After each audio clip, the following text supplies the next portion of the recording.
এই যে কারা বলে না মেয়েরা নাকি শুধু টাকা দেখে ছেলেদের ভালোবাসে, এই তো এত টাকা ছিল ভালোবাসলো, এসব মিথ্যে কথা।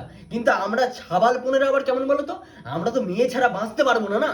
তাই এখানে আমাদেরকে বাঁচার জন্য একটা বিষয়ে মনোযোগ দিতে হবে। সেটা কি?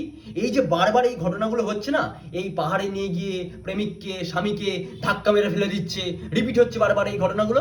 তাই এখান থেকে আমাদেরকে সতর্ক হতে হবে, শিক্ষা নিতে হবে। আমাদের এখন কি করণীয়? আমাদের এখন করণীয় হচ্ছে বউকে নিয়ে প্রেমিকাকে নিয়ে না পাহাড়ে ঘোরা বন্ধ করতে হবে। আরে বাবা, সমুদ্রে যা। হ্যাঁ, আমাদের সমাজে বেশিরভাগ নারী সাঁতার জানে না ঠিকঠাক। আর যদি জানেও, সমুদ্রে ওই ট্যান ফ্যান পড়ার ভয়ে বেশিক্ষণ থাকবে না। আর যদি তারপরেও কোনো হিংস্র নারী তোমাকে ধাক্কা মেরে ফেলে দেয়, তুমি কারো হাতে পায়ে ধরে সাঁতরে উঠে আসতে পারবে।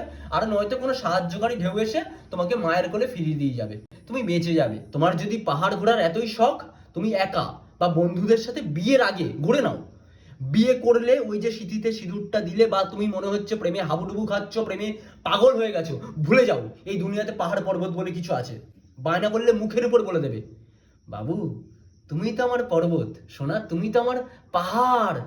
চলো জঙ্গলে যাই, প্রকৃতিকেও দেখাই তোমার রূপের বাহার। আহা, জঙ্গলে যাও প্রকৃতির কাছে। হ্যাঁ, বাঘ ওখানে তোমাকে খেলে ওকেও খাবে, বাঘের পেটে অনেক জায়গা। তারপরেও যদি মন না ভরে, মরুভূমি যাও, মালভূমি যাও, চিড়িয়াখানায় আসো, মিউজিয়ামে যাও, দেশে অনেক মিউজিয়াম। তোমার বউ তো বাঁধিয়ে রাখার মতো না, তোমার প্রেমিকা তো বাঁধিয়ে রাখার মতো, তাকে নিয়ে মিউজিয়ামে যাও। কিন্তু পাহাড় পর্বতে না বাবা।